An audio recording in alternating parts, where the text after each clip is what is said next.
ప్రియమైన బిడ్డలారా, మనము ఈ యొక్క 6వ అధ్యాయం అంతా కూడా ఈ రోజు మనం ధ్యానం చేయబోతా ఉన్నాం. ఈ యొక్క 6వ అధ్యాయములో దానియేలుకు ఉన్న ఒక అద్భుతమైన గుణము, వ్యక్తిత్వము, ఒక మనిషికి, మరి ఒక విశ్వాసికి అసలు ఏముండాలో ఇవన్నీ కూడా దానియేలు జీవితంలో నేను మీకు చూపించడానికి ఆశపడుతున్నాను. ఆమేన్, హల్లెలూయా. 3వ వచనములో మనం మొదటి 2 వచనాల్లో మనం చూస్తే దర్యావేషు రాజు ఏంటంటే రాజ్యమంతటి పైన అధిపతులుగా ఉండటానికి 120 మంది, ఎంతమంది? 120 మంది మినిస్టర్లను, అధిపతులను నియమిస్తే వాళ్ళలో ప్రముఖులను 3 నియమించాడంట. ఆ 3 ప్రముఖులలో ప్రముఖుడు ఎవరు అనంటే దానియేలు. దేవునికి స్తోత్రం.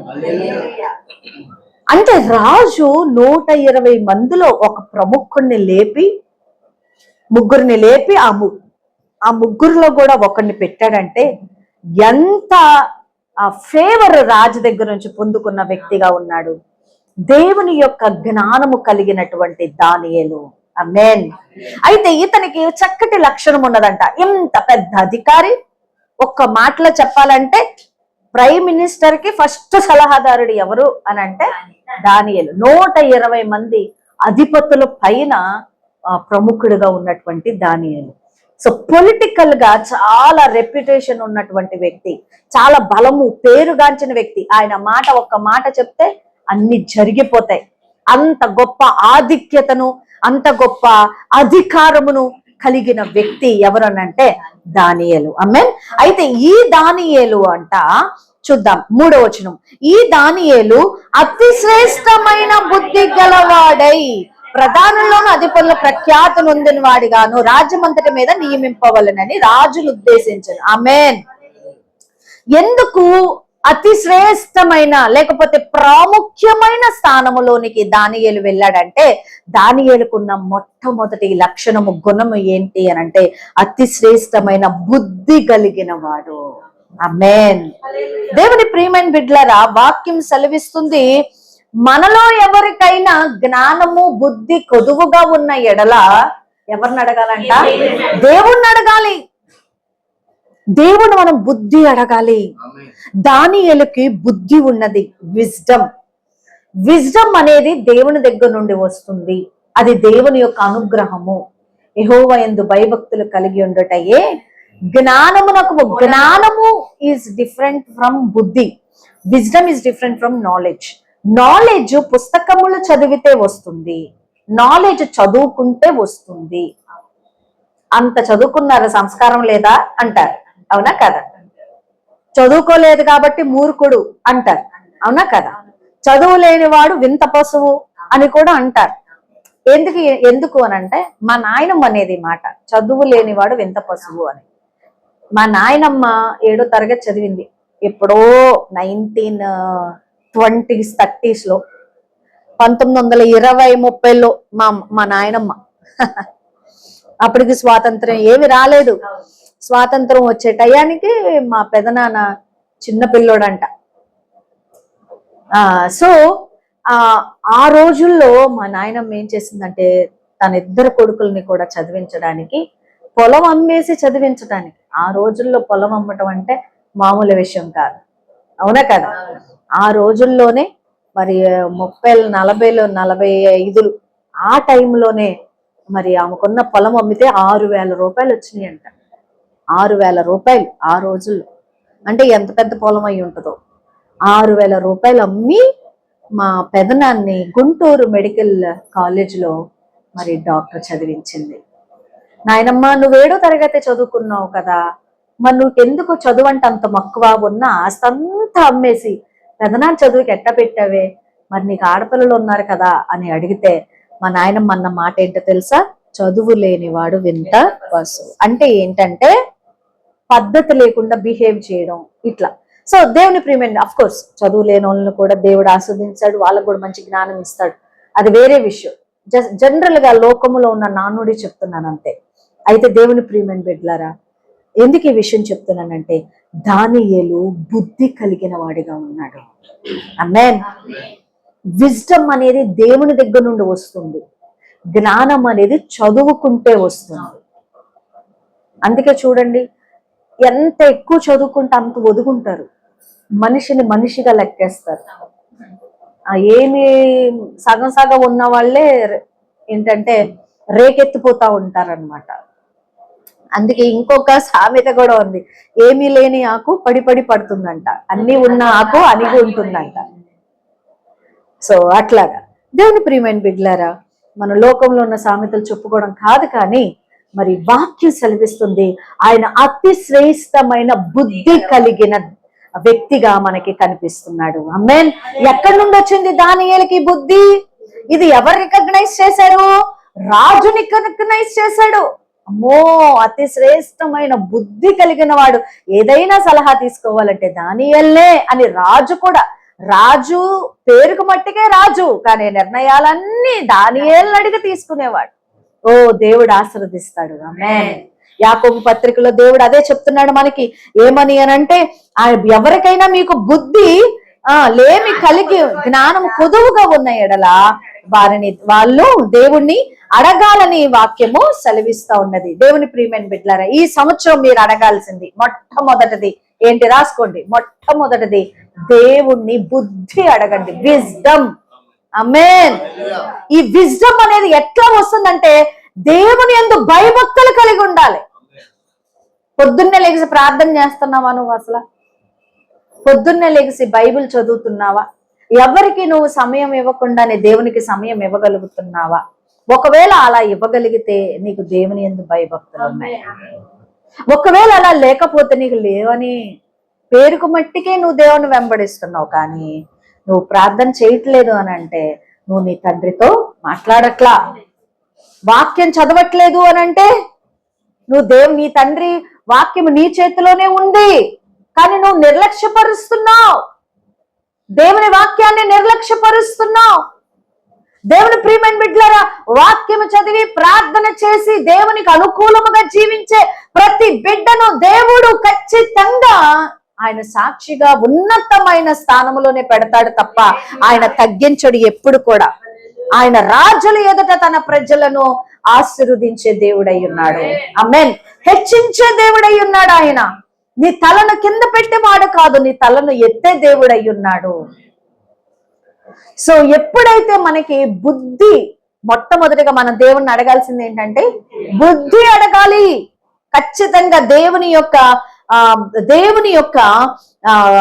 జ్ఞానము, దేవుని యందు భయభక్తులు కలిగి ఉండటే మనకి జ్ఞానమునకు మూలము అని వాక్యము సెలవిస్తుంది. ఆమేన్. హల్లెలూయా, హల్లెలూయా. దేవుని ప్రియమైన బిడ్డలారా, చూద్దాము. అయితే ఇప్పుడు 4వ వచనం, అందుకు ఆ ప్రధానులు అధిపతులను రాజ్యపాలన విషయం. ఇప్పుడు వీళ్ళకి 120 మందిని మినిస్టర్స్ ని ఎంపిక చేసుకుంటే ఈ 120 మంది మినిస్టర్స్ పైన 3 ఉన్నారు. ఈ 3 పైన దానియేలు ఉన్నాడు. ఇప్పుడు ఈ కింద ఉన్న ఇద్దరికి, తర్వాత కింద ఉన్న 120 మందికి ఏం కలుగుతుంది? అసూయ. హెచ్చించింది ఎవరు? దేవుడు. నువ్వు దేవుడు హెచ్చించిన వ్యక్తి మీద అసూయ పడితే దేవుడు ఊరుకుంటాడా? కానీ అసూయ పడుతున్నారు. అసూయ అనేది చాలా భయంకరమైన వ్యాధి. ఆ అసూయ ద్వారానే నువ్వు చచ్చిపోతావు, నీ శరీరం కుళ్ళిపోతుంది. అసూయ అనేది మన శరీరాన్ని తినేస్తుంది, అది మనకే కీడు. మనం అసూయ పడితే మనకే కీడు. ఒకసారి చూద్దాం. మనం యాకోబు రాసిన పత్రిక 3వ అధ్యాయము 14వ వచనాన్ని మనం చూద్దాం. అయితే మీ హృదయములలో నలవి కాని మత్సరమును వివాదమును ఉంచుకొనిన వారైతే అతిశయింపవద్దు, సత్యమునకు అతిశయపడవద్దు, సత్యమునకు విరోధముగా అబద్ధమాడవద్దు, అసూయ పడవద్దు. ఈ జ్ఞానం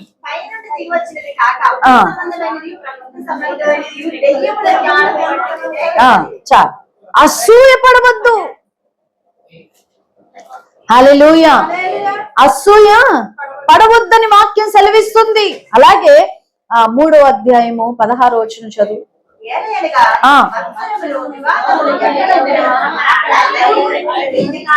ఓ, ఇది ఎంత సత్యం. ప్రైజ్ ది లార్డ్ కొండ. Happy new year. ఏ Aditya, happy new year. Very good to see you. Right. యాకోబు 3 అక్కడ కూర్చొని మాట్లాడుకోవడానికి కాదు, వాక్యం వినాలి. వాక్యం వినాలి. కుర్రోళ్ళందరూ, ఆ కుర్రోళ్ళతో పాటు శ్రీను కూడా కూర్చుండి పోతాడు. శ్రీను కూడా అల్లరే.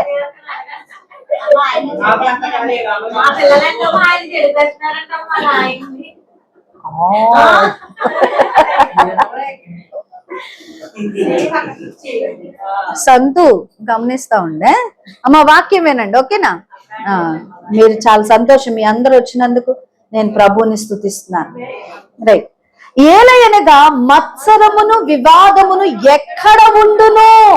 చూసారా, దేవుని వాక్యం మన జ్ఞానం ఇస్తుంది. చూడండి, మత్సరము వివాదము ఎవ్వరి మధ్యలో ఉంటే అక్కడ అల్లరియు ప్రతి నీచ కార్యం ఉంటది. ఎంతకైనా దిగజారి అల్లరి నీచ కార్యం ఉంటది. ఎక్కడ? మత్సరము వివాదము ఉన్న చోట. కాబట్టి మన హృదయాల్లో మత్సరం ఉండొచ్చా? వివాదం ఉండొచ్చా? అవి ఉంటే బుద్ధి జ్ఞానం ఏమైపోతుంది? దేవుని యందు మనకేం కావాలంట? దానియేలుకి ఏముందంట? అతి శ్రేష్టమైన బుద్ధి ఉన్నది. అయితే కింద వచనాలకు మనం వచ్చినట్లయితే అక్కడంట ఈ అతి శ్రేష్టమైన బుద్ధి కలిగిన వాని మీద వీళ్ళు ఏం చేస్తారంట? అయితే అందుకు ఆ ప్రధానులు, అధిపతులు రాజ్యపాలన విషయంలో దానియేలు మీద ఏదైనా ఒక నింద మోపవలనై ఉండి తగిన హేతువు కనిపెట్టుచుండిరి గాని దానియేలు నమ్మకస్తుడై ఏ నేరమైనను ఏ తప్పైనను చేయని వాడు గనక దానియేలులో తప్పైనను లోపమైనను కనుగొనలేకపోయిరి. ఆమేన్, హల్లెలూయా. ఆ దానియేలు రెండవదిగా ఆయన నమ్మకస్తుడు. మొట్టమొదటిది బుద్ధి కలిగిన వాడు. మనము దేవుణ్ణి బుద్ధి అడగాలి నూతన సంవత్సరములో. రెండవది దానియేలు నమ్మకస్తుడు. వాక్యం సెలవిస్తుంది, మోషే దేవుని యొక్క ఇల్లంతటిలో నమ్మకమైన వాడంట. సాత్వికుడు, నమ్మకమైన వాడు. నమ్మకత్వం అనేది చాలా ఇంపార్టెంట్. నమ్మకాన్ని నిలబెట్టుకోవాలంటే అబద్ధాలు ఆడకూడదు, తప్పుగా నిందలు వేయకూడదు, తెలిసి తెలియని మాటలు మాట్లాడకూడదు. అయితే ఈ శత్రువులు ఏమి చేస్తున్నారు? అక్కడున్న మనుషులు ఏదైనా తప్పు కనపడుతుందేమో, ఒక్కటన్నా తప్పు కనపడుతుందేమో, లోపము కనపడుతుందేమో, ఆయన మీద నింద మోపవలెనని చూస్తుంటే దానియేలు దేవునికి నమ్మకస్తుడిగా, రాజుకి నమ్మకస్తుడిగా జీవిస్తున్నాడు. Are you living faithfully? దేవుని యందు నువ్వు విశ్వసనీయతను కాపాడుకోగలుగుతున్నావా? నమ్మగలుగుతున్నారా? నిన్ను నమ్మకత్వం ఉన్నదా?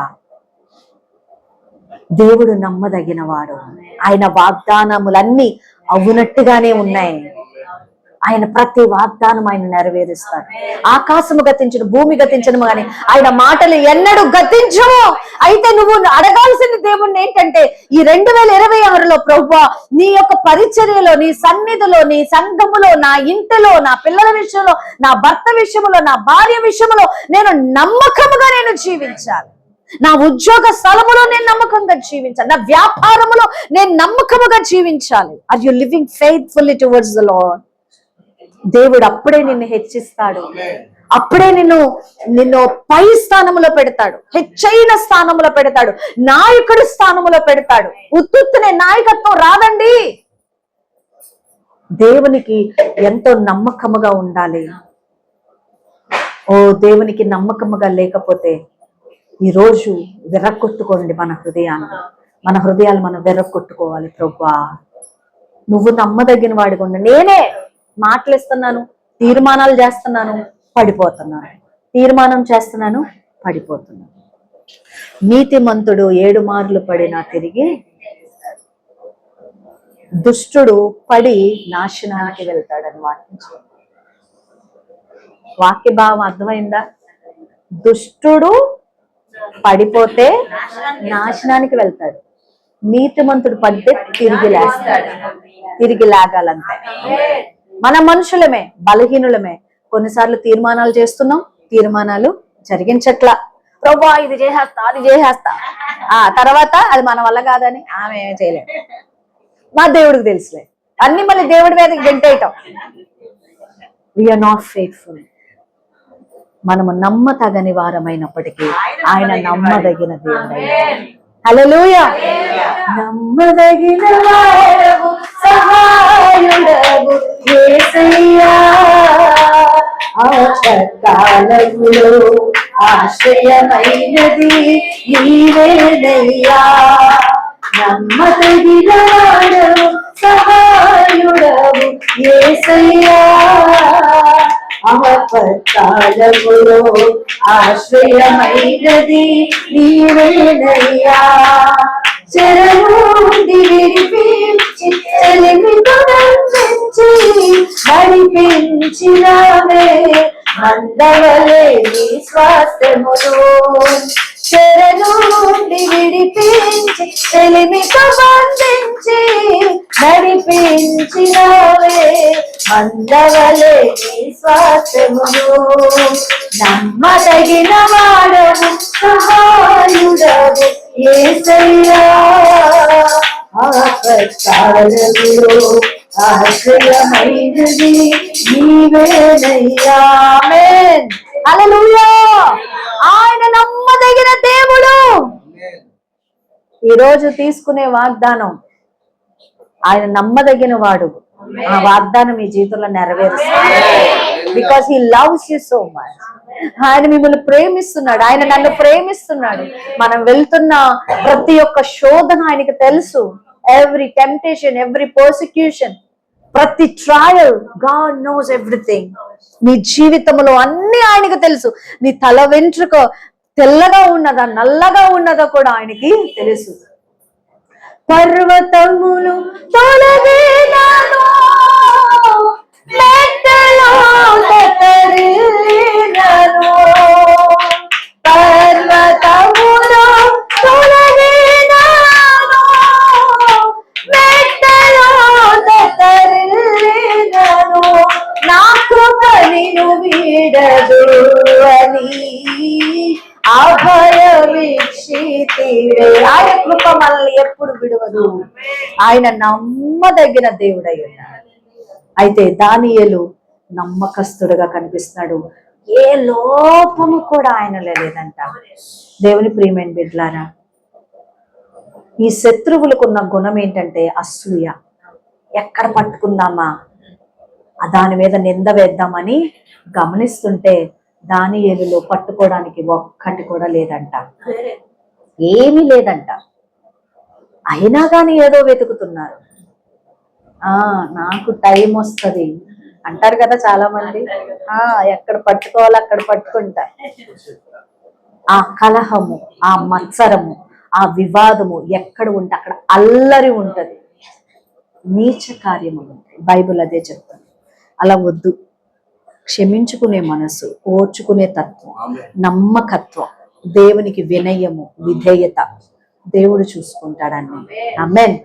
దేవుని ప్రియమైన బిడ్డ, రెండవది నమ్మకత్వాన్ని అడగాలి. దేవా, నీ సన్నిధానములో నేను నమ్మకంగా, మీరు ఈ రోజు నేను రాత్రి ఎన్నో తీర్మానాలు చేసుకొని ఉంటారు, మరి అవన్నీ నమ్మకంగా తీర్చాలి. అయ్యా, నేను ఏవో తీర్మానాలు వ్యక్తిగతంగా, ప్రభా నేను శరీరానుసారంగా ఉండను, నేను అవి చేయను, ఇవి చేయను, ఏమో తీర్మానాలు మీరు తీసుకొని ఉంటారు. అవి ఆ నిర్ణయాలకి కట్టుబాటు కలిగి నమ్మకం, మీ నమ్మకత్వాన్ని దేవునికి తెలియజేసి నా ఇల్లంతట్లో నమ్మకమైన వాడు. అసలు దేవుడు ఇస్తున్న సాక్ష్యం అది. దానియేలుకున్న సాక్ష్యం కూడా అదే. ఆయన నమ్మకస్తుడై ఉన్నాడంట. ఏ నేరమైనను తప్పైనను చేయవాడు కాడు. దానియేలులో ఏ తప్పైనను లోపమైనను. హల్లెలూయా. రెండవది దానియేలులో ఉన్న లక్షణము నమ్మకత్వము. మనము కూడా దేవుణ్ణి ఏమడగాలి? ఈ నూతన సంవత్సరంలో నమ్మకత్వాన్ని అడగాలి. తర్వాత అందుకు ఆ మనుషులు ఏం చేశారు? లోపం ఏమీ లేదు కదా. ఇప్పుడు ఏమంటారు? అందుకు ఆ మనుషులు అతని దేవుని పద్ధతి విషయమందే కాని మరి ఏ విషయమందనో అతనిలో లోపము కనుగొనలేమనుకొనిరి. ఇప్పుడు దేవుని విషయంలోనే మనం పట్టుకోవాలరా, ఇంకా మామూలుగా అయితే ఇది ఇతనిలో ఏమీ లేదు, అనమాట. దేవుని విషయంలో లోపం కనుక్కుంటారంట. ఇప్పుడు ఒక పగబట్టారు, ఏంటది? పన్నాగం పట్టారు. కాబట్టి ఆ ప్రధానులు అధిపతులు రాజునొద్దకు సందడిగా కూడి వచ్చి ఇట్లని, రాజుకు దర్యావేషు చిరంజీవి ఎందుకు గాక, రాజ్యపు ప్రధానులు, సేనాధిపతులు, అధిపతులు, మంత్రులు, సంస్థానాధిపతులు అందరూ కూడి రాజు ఒక ఖండితమైన చట్టము స్థిరపరిచి దానిని శాసనముగా చాటింప చేయనట్లు యోచన చేసిరి. ఎట్లనగా 30 దినముల వరకు నీ యొద్ద తప్ప మరి ఏ దేవుని యొద్దైనను మానవుని యొద్దైనను ఎవ్వడును ఏమనవి చేయకూడదు. ఎవడైనా చేసిన ఎడల వాడు సింహముల గుహలో పడద్రోయబడును. రాజా, ఈ ప్రకారము రాజు శాసనం ఒకటి పుట్టించి మాదీయుల యొక్కయు పారసీయుల యొక్కయు పద్ధతిని అనుసరించి స్థిరముగా శాసనముగా ఉండనట్లు దాని మీద సంతకము చేయమని మనవి చేసిరి. కాగా రాజుకు దర్యావేషు శాసనము రాయించి సంతకము చేసింది. ఆ శాసనము సంతకము చేయబడిన దానియేలు తెలుసుకొని అతడు తన ఇంటికి వెళ్ళి యథాప్రకారముగా అనుదినము 3 మోకాళ్ళుని తన ఇంటి గది కిటికీలు యెరూషలేము తట్టు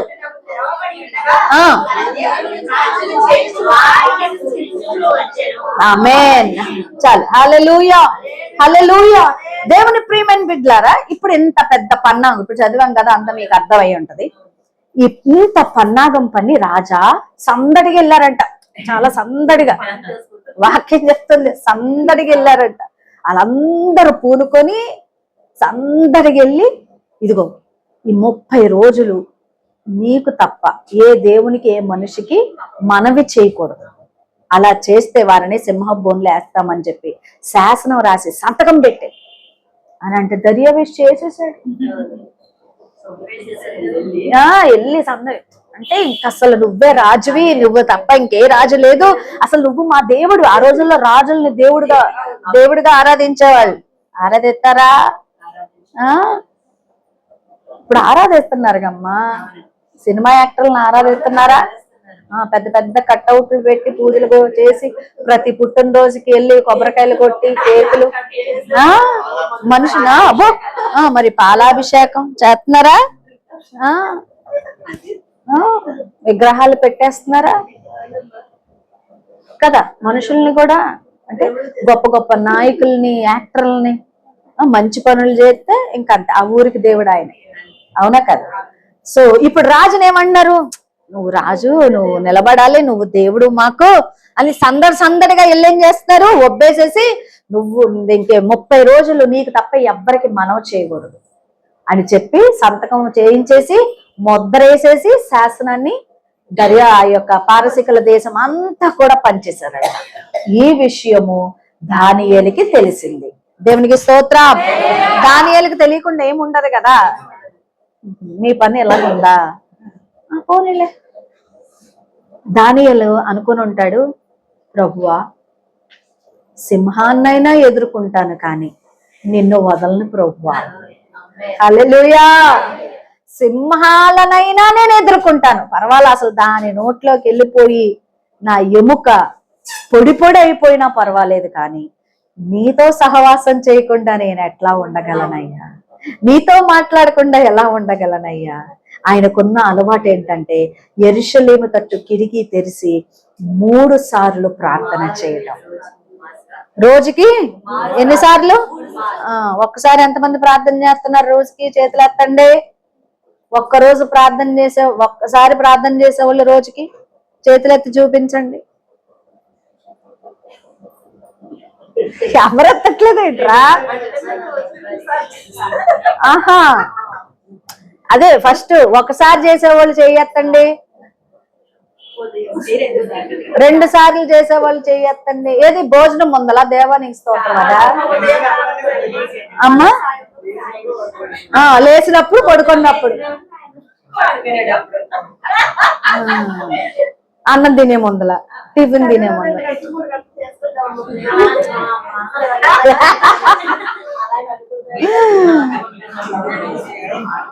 You have to spend time. దేవుని సన్నిధానంలో టైం స్పెండ్ చేయాలి కదా. ఏమైంది? మౌనంగా ఉండు. యూ హ్యావ్ స్పెండ్ టైం కదా.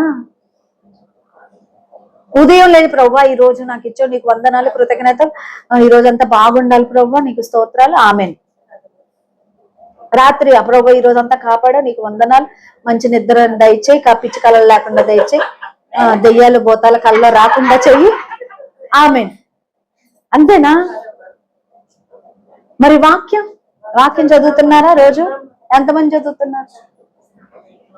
ఎంత చదువుతున్నారు? అరగంట చదువుతారా? పావుగంట చదువుతారా?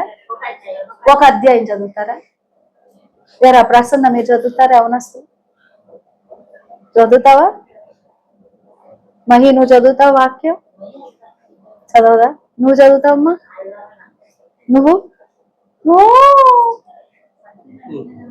సంతు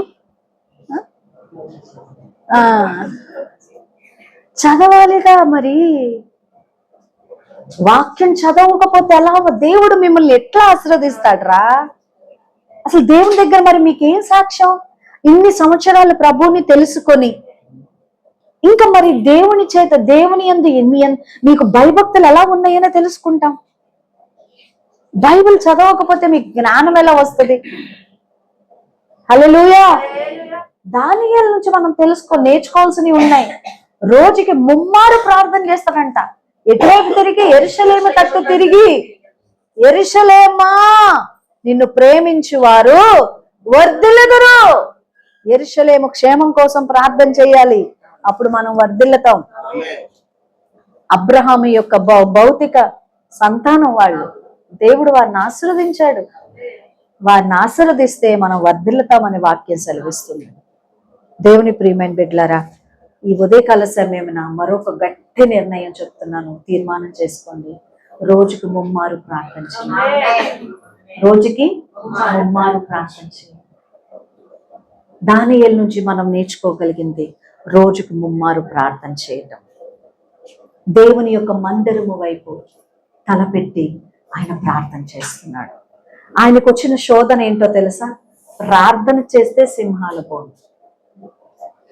నీతో చాలా మంది ఛాలెంజ్ చేసే ఉంటారు, ప్రార్థనకి వెళ్తావా, అది చేస్తావా, ఇది చేస్తావా అని ఎన్నో అని ఉంటారు. ఒక మాట చెప్పనా? నువ్వు సేవిస్తున్న దేవుడు జీవం కలిగిన వాడు. ఒట్టి మాటలకు ఎందుకు భయపడతావు? నిన్నే చెప్పాను, ప్రభువుని ఎరగనటువంటి వారు మనల్ని శపిస్తే ఆ శాపాలు దేవుడు ఆశీర్వాదంగా మారుస్తాడు.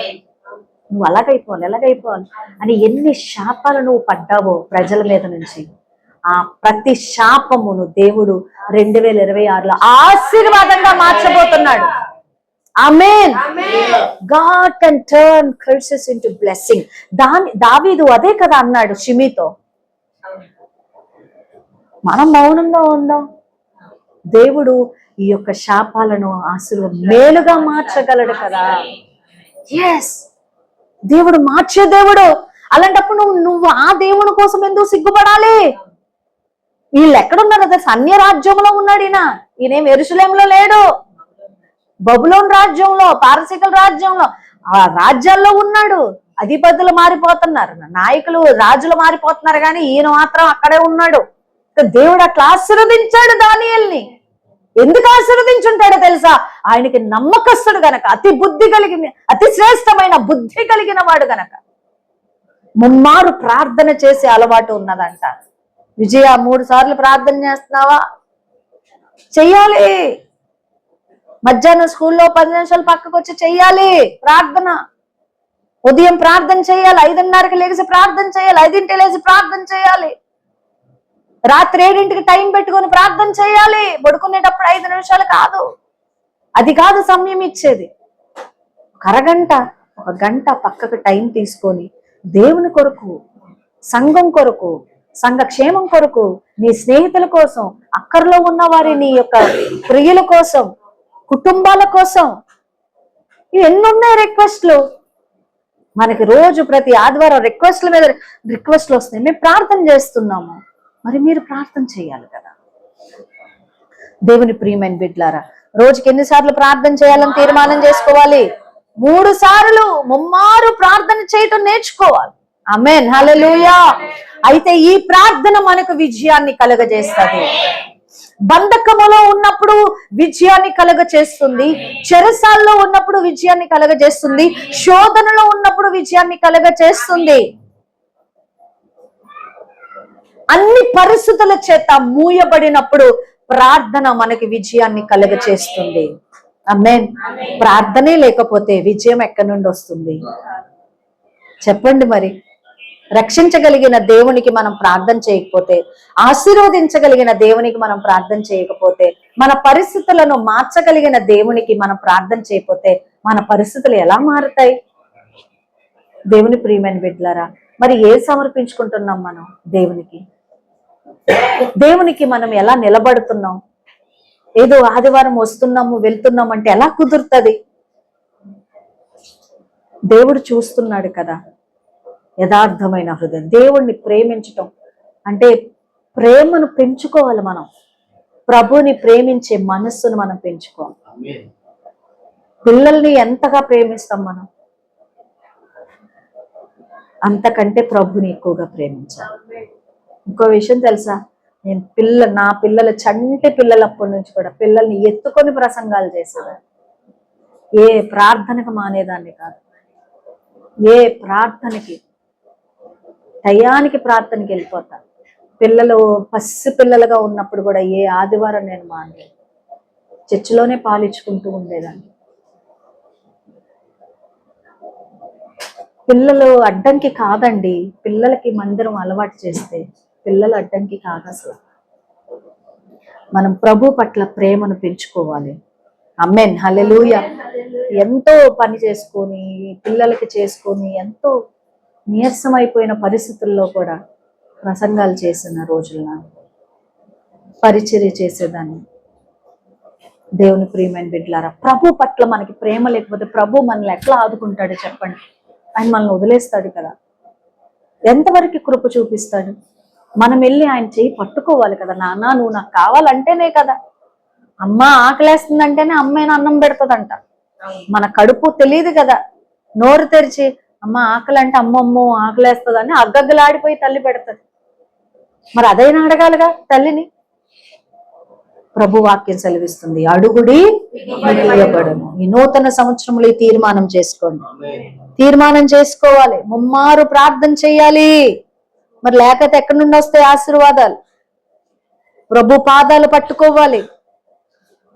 12 సంవత్సరాలు దాటిన ప్రతి ఒక్కళ్ళు కూడా దేవునికి జవాబుదారులే. 12 సంవత్సరాల పిల్లలకి దాటాయి అంటే వాళ్ళు దేవుడికి జవాబుదారులే. వారికి వయసు వచ్చినట్లే. వాక్యం అదే సెలవిస్తుంది. యూదుల్లో 13వ సంవత్సరం వచ్చిన పిల్లోడు మందిరముల వాక్యాలు అప్పచెప్పాలి. అది వాళ్ళ యొక్క విధి. దేవుని ప్రియమైన బిడ్డలారా, మోకాళ్ళుని ముమ్మారు ప్రార్థన చేస్తుంటే వీళ్ళు ఏమి చేశారంటే వెంటనే దానియేలు మీద మరి వీరు పన్నాగం పన్నారు కదా. చూద్దాం ఒకసారి, మనం చూద్దాం. రాజు దగ్గరికి వెళ్ళారు. ఆ మనుషులు గుంపు కూడి వచ్చి దానియేలు తన దేవునికి ప్రార్థన చేయుటయో ఆయన్ను బతిమాలు కొనుటయో చూచి చాలు. హల్లెలూయా. ప్రార్థనలో ఏం చేస్తాడంట? ఏంట్రా ఏం ప్రార్థన చేస్తున్నాడంట? ఆయన ప్రార్థన చేయుట చూస్తున్నారంట. ప్రార్థనలో దేవుణ్ణి బతుకులాడుకుంటున్నాడంట. ఏం బతుకులాడుకుంటున్నాడు? ఏం బతుకులాడుకుంటుంటాడు? సంతూ చెప్పు. దానియేలు ఏం బతుకులాడుతా ఉండుంటాడు? ఆయనకు అధికారం కోసమా? డబ్బుల కోసమా? ఆధిపత్యం కోసమా? కాదు. ఆయనకు అన్ని ఉన్నాయండి. రాజు యొక్క టేబుల్ మీద భోజనం చేయొచ్చు. ఆయనకు అన్ని సౌఖ్యాలు ఉన్నాయి. ధనవంతుడు ఆయన కదిలితే రథాలు కదలాలి, మినిస్టర్స్ కదలాలి. ఒక్క కారు వెనకాల 100 కార్లు రావాల్సిందే. అలాంటి ప్రఖ్యాతి కాంచిన నాయకుడుగా ఉన్నాడు, అధిపతిగా ఉన్నాడు దానియేలు. మరి దేనికి బతుకులాడుకుంటున్నాడు? హల్లెలూయా, హల్లెలూయా. దేవుని ప్రియమైన బిడ్డలే, ఎంతో ఈ బతిమాలు కొనుట అనే యొక్క పదం ఏం తెలియచేస్తుందంటే ఎంతో వినయముతో ఆయన పాదాల దగ్గర శిరస్సు ఉంచిన వ్యక్తిత్వం కలిగిన వ్యక్తిగా మనకు కనిపిస్తుంది. ఎంతో దీనత్వం, ఎంత ఉన్నా కానీ ఏం కావాలంట? దీనత్వం కావాలి. గర్వము, అహంకారము ఉండకూడదు. ఎప్పుడన్నా మా ఇంట్లో ఏదన్నా ఎవరన్నా కోపడ్డారనుకోండి, మా అమ్మమ్మ అనేది, అరే తన కోపమే తన శత్రువు స్లోగన్, మా అమ్మమ్మ స్లోగన్. మేమెవ్వరు మా ఇంట్లో, మా మామయ్య పిల్లలు, మా ఆడపిల్ల పిల్లలు, మేమందరం, మా అందరికీ తెలుసు, మా అమ్మమ్మ అందరికీ చెప్పేది. మేము పద్దాక అమ్మమ్మల మీద చిరాకు పడతారు కదా, మా మామ ఏమో పద్దాక బైబిల్ చదివేది, పద్దాక పాటలు కట్టేది, పద్దాక కూర్చోబెట్టి ఇలా కూర్చొని ఇలా కూర్చోబెడితే అంతంత వయసు చిరాకు పడి వెళ్ళిపోయేవాళ్ళు. అప్పుడు మా నాయనమ్మ అనేది, అరే తన కోపమే తన శత్రువు. ఎప్పుడు కూడా గర్వము నాశనానికి ముందల నడుస్తుంది. అవి మనకి వద్దు. ఆమేన్, హల్లెలూయా. సో ఇప్పుడు పన్నాగం పన్నారు. పన్నిన తర్వాత 13వ వచనం, అందుకు వారు చెరపట్టబడిన యూదుల్లోను ఆ దానియేలు నిన్నే గాని నువ్వు పుట్టించిన శాసనమునే గాని లక్ష్య పెట్టక అనుదినము ముమ్మారు ప్రార్థన చేయుచూ వచ్చుచున్నాడనిరి. రాజు ఈ మాట విని బహుగా వ్యాకులపడి దానియేలును రక్షింపవలనని తన మనస్సులో దృఢముగా అతను విడిపించుటకు ప్రయత్నం చేశాడు. చాలు. దేవుని ప్రియమైన బిడ్డలారా, ఇప్పుడు ఈయన అనుదినము ఏం చేస్తున్నాడంట? ప్రార్థన. అనుదినము ప్రార్థన చేయువారముగా ఉండాలి. రోజుకి ముమ్మారు అనుదినము ప్రార్థన చేయువారుగా ఉండాలి. దేవుని ప్రియమైన బిడ్డలారా, యేసుక్రీస్తు ప్రభువారు పెందల కాడే లేచి ప్రార్థన చేశారు. ఈ నూతన సంవత్సరములో ప్రార్థన చేసే అలవాటు పెంచుకోండి. రాసుకోండి, క్యాలెండర్లో రోజు టిక్కు పెట్టుకోండి. నేను ఈరోజు ప్రార్థన చేశానా, ముమ్మారు ప్రార్థన చేశానా లేదా టిక్కు పెట్టుకోండి. ఎక్కడున్న ప్రార్థనలో ఉండండి, దేవుడు కార్యం చేస్తాడు. మోకాళ్ళుని ప్రార్థన చేయండి, చేతులెత్తి ప్రార్థన చేయండి, నిలబడి ప్రార్థన చేయండి, నడుస్తూ ప్రార్థన చేయండి, సాగిలబడి ప్రార్థన చేయండి. యేసు ప్రభు వారు ప్రార్థన చేశారు. తన రక్షింపగలిగిన వానికి యాచనలు, విజ్ఞాపనలు చేశారంట. ఈ నూతన సంవత్సరంలో ఒక చక్కటి నిర్ణయం, అనుదినము ముమ్మారు దానియేలు ప్రార్థన చేసినట్లుగా మనము ప్రార్థన చేసుకునే తీర్మానము మనము తీసుకుందాం. ఆమేన్. ఆ మనుషులు దీన్ని చూచి రాజు సన్నిధిని సందడిగా మళ్ళీ కూడి వచ్చి, రాజు స్థిరపరిచిన ఏ శాసనం ముందు గాని తీర్మానము గాని ఎవడను రద్దు పరచక జాలదు. ఇది మాదీయులకు పారసీలకును విధి అని తమరు తెలుసుకునవలెను. అంతటి రాజు ఆజ్ఞ ఇయ్యగా బంట్రోతులు దానియేలును పట్టుకొని సింహాల గుహలో పడవేసిరి. పడద్రోయగా రాజు, నీవు అనుదినము తప్పక సేవించిన దేవుడే నిన్ను రక్షించిన గాక అని దానియేలు. ఇక్కడ ఏం చెప్పాలనుకుంటున్నానంటే, దానియేలు యొక్క రాజు దర్యావేషు రాజుకి దానియేలు మీద మనసు ఉంది, కానీ శాసనం రాసేశాడు, సంతకం పెట్టేశాడు. కాబట్టి తను కూడా ఏమి చేయలేకపోతున్నాడు. సో మనుషులు ఏమి చేయలేదో దేవుడు అది చేస్తాడు. హల్లెలూయా. నీకు ఇలలో ఏదియో లేదు అసాధ్యమో, నీకు కృపతో నాకేదియో కాదిల సమానమో. నీకు ఇలలో ఏదియో లేదు అసాధ్యమో, నీకు కృపతో నాకేదియో కాదిల సమానము. నీ మాట చాలయ్యా, నీ చూపు చాలయ్యా, నీ తోడు చాలయ్యా, నీ నీడ చాలయ్యా. నీ మాట చాలయ్యా, నీ చూపు చాలయ్యా, నీ తోడు చాలయ్యా, నీ నీడ చాలయ్యా. హల్లెలూయా. ఆయనకు అసాధ్యమైనది ఏది లేదు. రాజులు కూడా, రాజు శాసనాన్ని రాసిన రాజుయే చేయి దాటిపోతే రాజు కూడా ఆ బల్ల అవ్వనది. మళ్ళీ ఆయన రాజ్యములో ఆయన యొక్క చేతిలో ఉన్నదే ఆయన సంతకం పెట్టి సీలేసినందుకు ఆయన కూడా ఏమి చేయలేకపోతే, మనుషులు ఏమి చేయలేరో దేవుడు అది చేయగలిగిన వాడు. ఆమేన్.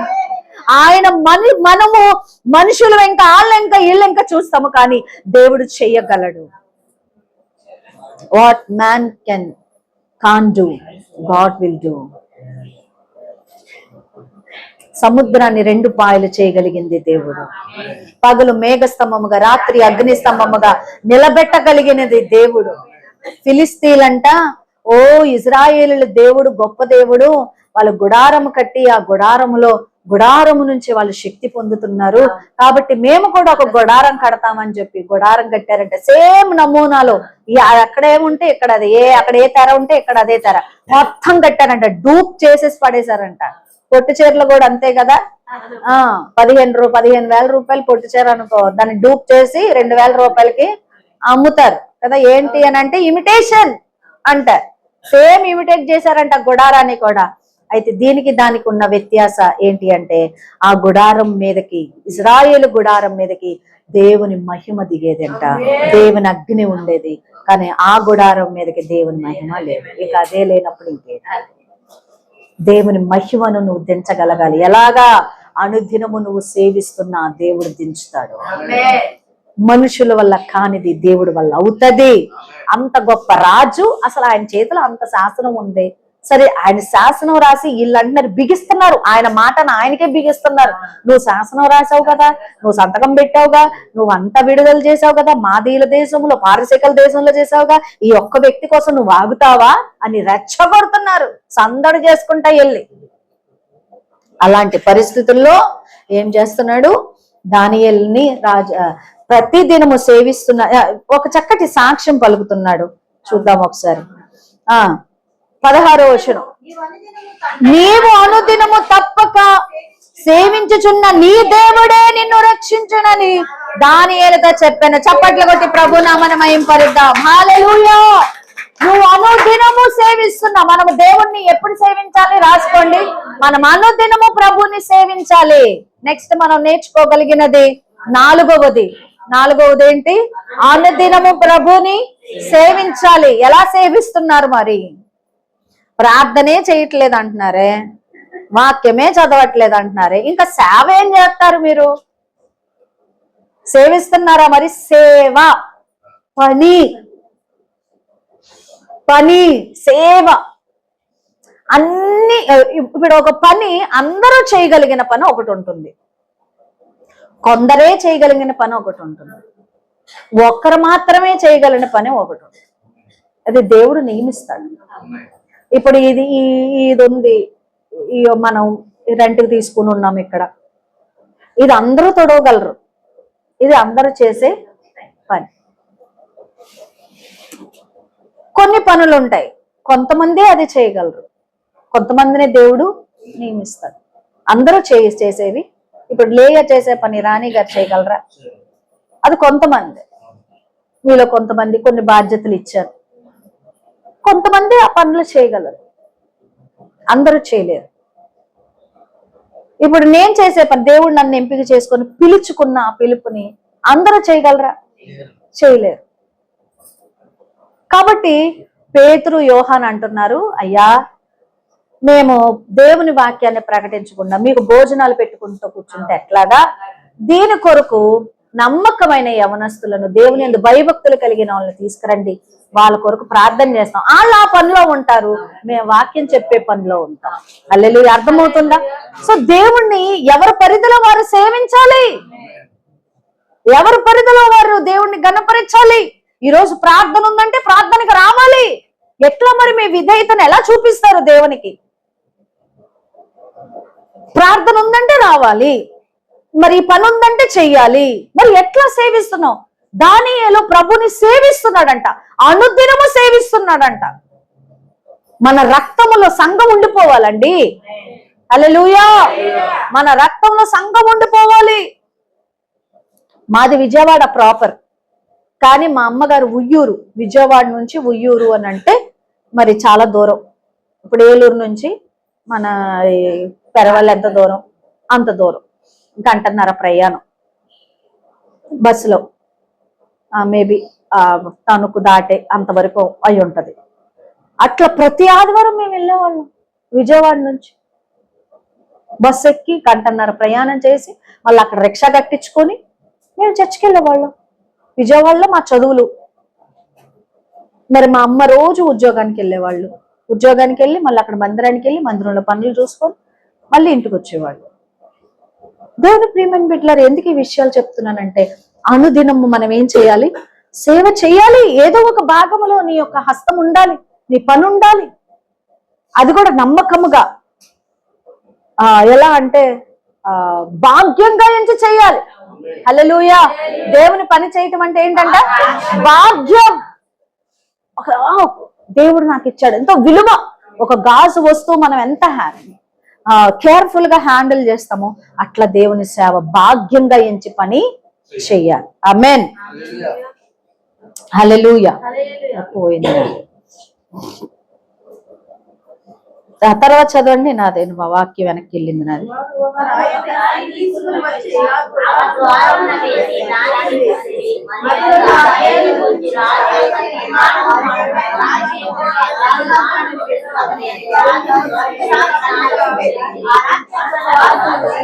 చాలు, ఒక్క నిమిషం. అయితే ఇప్పుడు రాజు ఇస్తున్న సాక్ష్యం ఏంటంటే నువ్వు అనుదినము సేవిస్తున్న దేవుడు నిన్ను రక్షించును గాక. అంటే దీంట్లో నుంచి మనం అనుదినం ఏం కలిగి ఉండాలి? దేవుని సేవించేయాలి. ప్రభువా, ఈ రోజు నీకు ఎట్లా నేను సేవ చేయగలను, నేను ఎట్లా నిన్ను సేవించగలను అడగండి దేవుణ్ణి. భాగ్యంగా ఎంచండి. ఎన్నో పాయింట్ అది? 5. 4వ పాయింట్. సో అనుదినము మనము ఈ దేవుని ఎలా సేవించాలో ప్రభుని అడగాలి. ఆమేన్. సో ఇప్పుడు దర్యావేషు శాసనం కోసం ఈ మంత్రులు, ఈ యొక్క ప్రధానులు, అధికారులు ఏం చెప్తున్నారు చూద్దాం. 10వ వచనం. ఇట్టి శాసనము సంతకము చేయబడిన దానియేలు తెలుసుకుని, అదేనా 17. ఇప్పుడు ఏం చేస్తున్నారంటే వారు ఒక రాయి తీసుకుని వచ్చి ఆ గృహద్వారమున వేసి దాన్ని మూసిరి. మరియు దానియేలును గూర్చి రాజు యొక్క తీర్మానము మారునేమో అని రాజు ముద్రను, అతని అధికారుల ముద్రను వేసి దాన్ని ముద్రించిరి. అంతటి రాజు చాలు. హల్లెలూయా. ఏం చేశారు ఈ పన్నాగం పనినోళ్ళు? పెద్ద రాయి తీసుకొచ్చి ఎక్కడేసేసారంట? ఆకలితో ఉన్న సింహాల బోనులో దానియేలుని వేసేసి ఒక పెద్ద రాయి, యేసు ప్రభు వారు సమాధి చేయబడినప్పుడు ఎలాగైతే పెద్ద రాయి, బండ రాయిని మరి తొలగించారు, వేశారు, అలాగా ఈ రాయిని ఈ సింహాల గుహలో వేసేసంట పెద్ద రాయిని పెట్టేసి సంతకం వేసి ముద్రేసి ఇంకెవడు కూడా ఆ రాయిని తీయకుండా మనుషుడు చేసేసాడు. మనుషుడు మూసేసిన తలుపులను దేవుడు అంతకంటే పెద్దగా ద్వారాలు తెరిచే దేవుడు.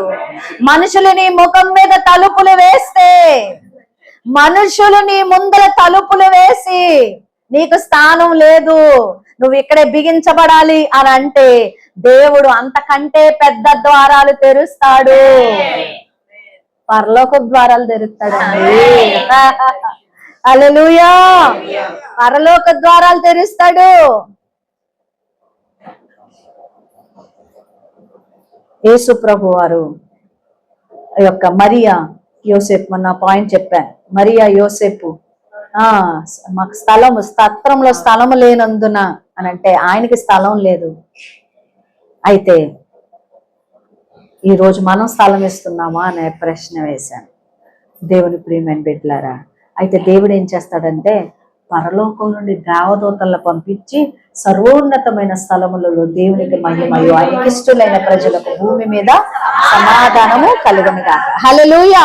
మనుషులు మూసిన తలుపులను దేవుడు తెరుస్తాడు ఈ మధ్యకాల సమయమున. ఆమేన్. హల్లెలూయా. దేవుడు అద్భుత కార్యాలు చేసే దేవుడు అయి ఉన్నాడు. చాలు. సో తెల్లవారుజామున రాజు వేగరమే లేచి సింహాల గుహల దగ్గరకు త్వరపడి పోయాను. అతడు గుహ దగ్గరకు రాగానే దుఃఖ స్వరముతో దానియేలును పిలిచి, జీవము గల దేవుని సేవకుడు అయిన దానియేలు, నిత్యము నువ్వు సేవించుచున్న నీ దేవుడు నిన్ను రక్షింపగలనా అని అతనిని అడిగాను. ఆమేన్. హల్లెలూయా. దానియేలు దేవుణ్ణి ఎప్పుడు సేవిస్తున్నాడు? నిత్యము సేవిస్తున్నాడు. ఎవరిని సేవిస్తున్నాడు? జీవము కలిగిన దేవుణ్ణి. చెప్పండి, ఎవరిని? జీవము కలిగిన దేవుణ్ణి. చప్పట్లు కొట్టి ప్రభు నామాన్ని మహింపరుద్దాం. మనం ఎవరిని సేవిస్తున్నామంటే కాబట్టి వట్టి దేవుణ్ణి కాదు, విగ్రహముల్ని కాదు మనం సేవించేది, జీవము కలిగిన దేవుణ్ణి మనం సేవిస్తున్నాం. ఆమేన్. రాజు ఇందును గూర్చి అతి సంతోష 22వ వచనం, నేను నా దేవుని దృష్టికి 21వ వచనం చదవండి. 21. అందుకు దానియేలు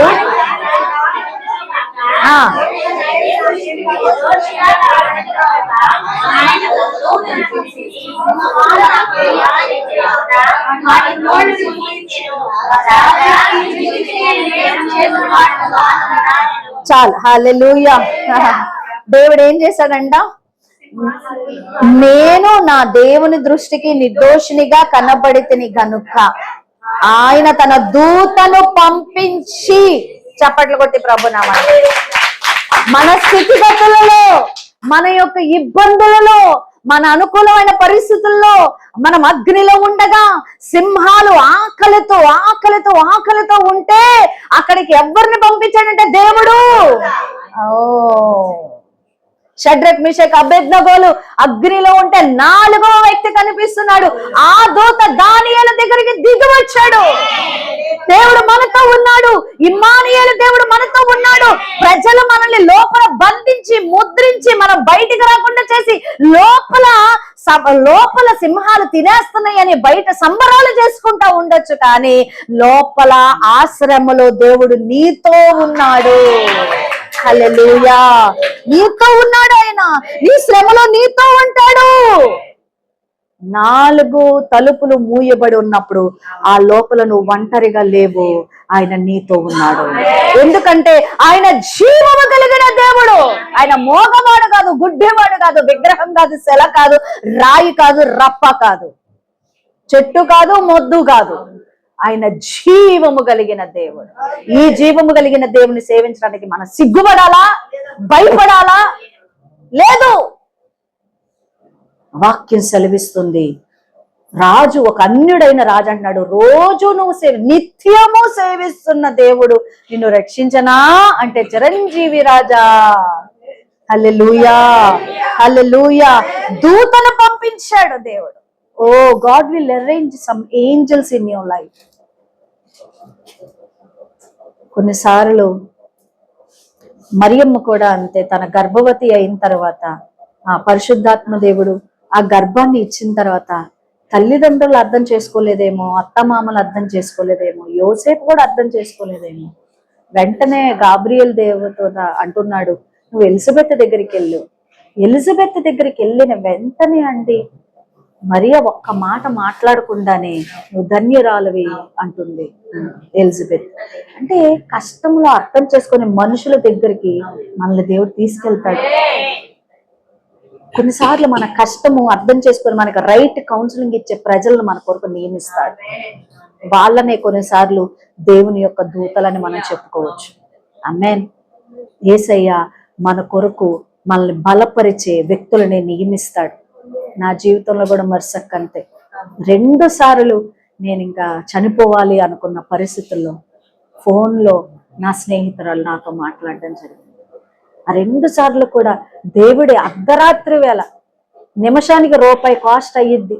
ఆ సమయంలో మరి నా స్నేహితురాలు నాతో మాట్లాడడం జరిగింది. దేవుడే, గాడ్ విల్ అరేంజ్ పీపుల్. నువ్వు చాలా క్లిష్టమైన పరిస్థితుల్లో ఉన్నప్పుడు దేవుడు తన దూతలను పెడతాడు. ఆమేన్. హల్లెలూయా. దూతను పంపించి సింహములు నాకు ఏ హానియు చేయకుండా వాటి నోళ్లు మూయించెను. చప్పట్లు కొట్టి ప్రభు నామాన్ని మహింపరుద్దాం. సింహాల నోళ్లను ఏం చేశాడంట? మూయించాడంట. ఒకసారి చూద్దాం. కీర్తనలు 37 3 నుంచి 6 వచనాల వరకు చదవండి. కీర్తనలు 37 3 నుంచి 6.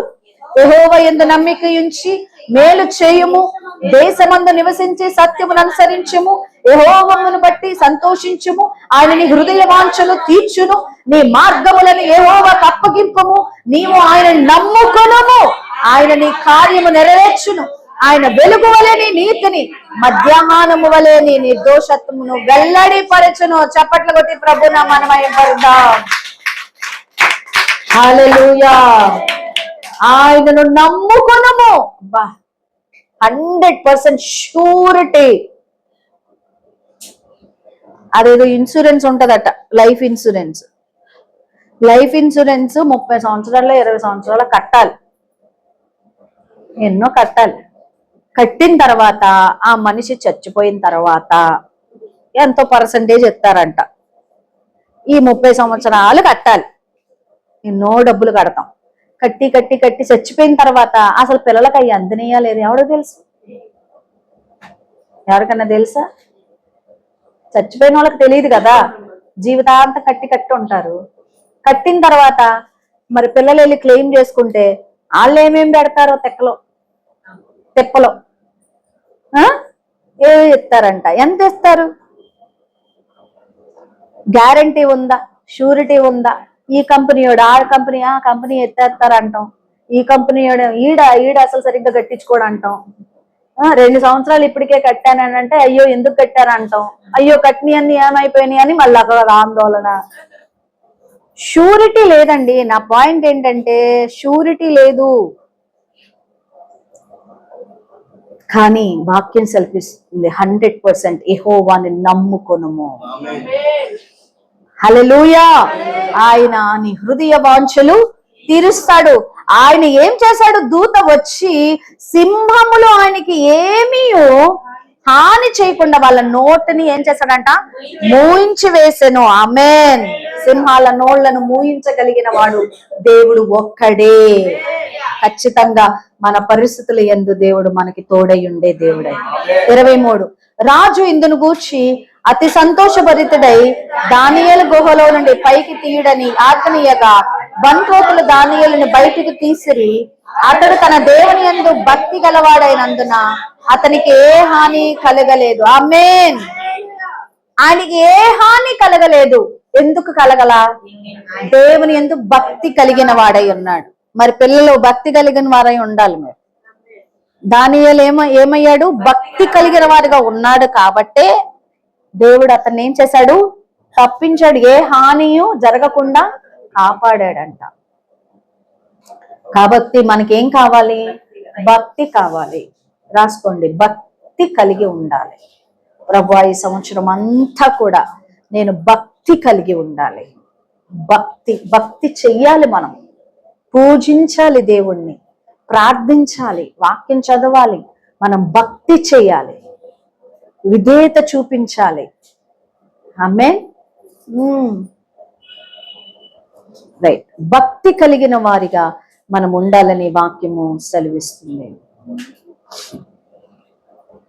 హెబ్రీలకు రాసిన పత్రిక 11వ అధ్యాయం 33వ వచనాన్ని మనం చదివినట్లయితే, హెబ్రీ 11:33 వారు విశ్వాసము ద్వారా రాజ్యములను జయించిరి, నీతి కార్యములను జరిగించిరి, వాగ్దానములను పొందిరి, సింహముల నోళ్లను మూసిరి. ఆమేన్. సింహాల నోళ్ళని సాక్ష్యం చెప్తున్నాడు ఇక్కడ. హోసేన పౌలు గారు సాక్ష్యం చెప్తున్నాడు హెబ్రీలకు రాసిన పత్రికలు. సో ఇప్పుడు చూడండి, సీను రివర్స్ అయిపోయింది. ఎవరు తీసుకున్న గుంటలో వాళ్ళే పడ్డారు. 25 అప్పుడు రాజుకు దర్యావేషు లోకమంతటా నివసించు సకల జనులకును రాష్ట్రములకు ఆయా భాషలు మాట్లాడే వారందరికీ ఇలాగూ వ్రాయించెను, మీకు క్షేమాభివృద్ధి కలుగును గాక. నా సముఖమున నియమించినదేమనగా నా రాజ్యములోని సకల ప్రభుత్వముల యందుండు నివాసుల దానియేలు యొక్క దేవునికి భయపడుచు ఆయన సముఖమున వణుకుచుండవలెను. ఆయనే జీవము కలిగిన దేవుడు, ఆయనే యుగ యుగములుండు వాడు. ఆయన రాజ్యము నాశనము కానేరదు, ఆయన ఆధిపత్యము తొదముట్టకుండును. ఆయన విడిపించువాడును రక్షించువాడనై ఉండి పరమందును భూమి మీదను సూచక క్రియలు ఆశ్చర్యకార్యములు చేయువాడు. ఆయనే సింహాల నోటి నుండి ఈ దానియేలును రక్షించనని వ్రాయించెను. హల్లెలూయా, హల్లెలూయా. అసలు ఒక్క మాట కాదండి, ఎంత గొప్ప సాక్ష్యమో చూడండి. అసలు ఏమేమంటున్నాడు చూడు. దేవునికి భయపడుచు ఆయన సముఖమును ఉండాలి. ఫస్ట్ ఆయన ఏమంటున్నాడంటే దేవునికి అందరూ రాజ్యములో సకల ప్రభుత్వముల వారు నివాసులు అందరు కూడా దేవునికి భయపడి ఉండాలి. ఎందుకు అనంటే మొట్టమొదటిది ఆయన జీవము కలిగిన దేవుడు. మొట్టమొదటి అండర్లైన్ చేసుకోండి, ఆయన జీవము కలిగిన దేవుడు. స్తుతుల్లో రాసుకోవచ్చు ఇవి. జీవము కలిగిన దేవుడు, యుగ యుగములుండువాడు. ఏటట? యుగ యుగములు, తరతరాలలో యుగ యుగాలలో ఆయన దేవుడు యుగములు ఉండువాడు. ఆయన రాజ్యము నాశనము ఎప్పటికీ కాదు. 3వది. 4వది, ఆధిపత్యం తుదమట్టించుండును. 5వది, విడిపించువాడును రక్షించువాడనై ఉండి పరమందు భూమి మీదను సూచక క్రియలు జరిగించు, ఆశ్చర్యకార్యం జరిగించు, సింహముల నోట నుండి దానియేలును రక్షించెను అని రాయించాను. ఆమేన్, హల్లెలూయా. ఇంత గొప్ప ఔన్నత్యాన్ని అన్యుడైన దర్యావేషు రాజు దేవుని దానియేలు యొక్క దేవుడి పట్ల సాక్ష్యాన్ని పలుకుతున్నాడు. అయితే పై వచనాల్లో మనం చూస్తే అది ఎక్కడుంది? 24వ వచనం. ఈ శత్రువులు పన్నాగం పన్నారు కదా, ఈ పన్నాగం పన్నిన ఈ శత్రువులు ఏం చేశారంటే రాజు ఇందును గూర్చి సారీ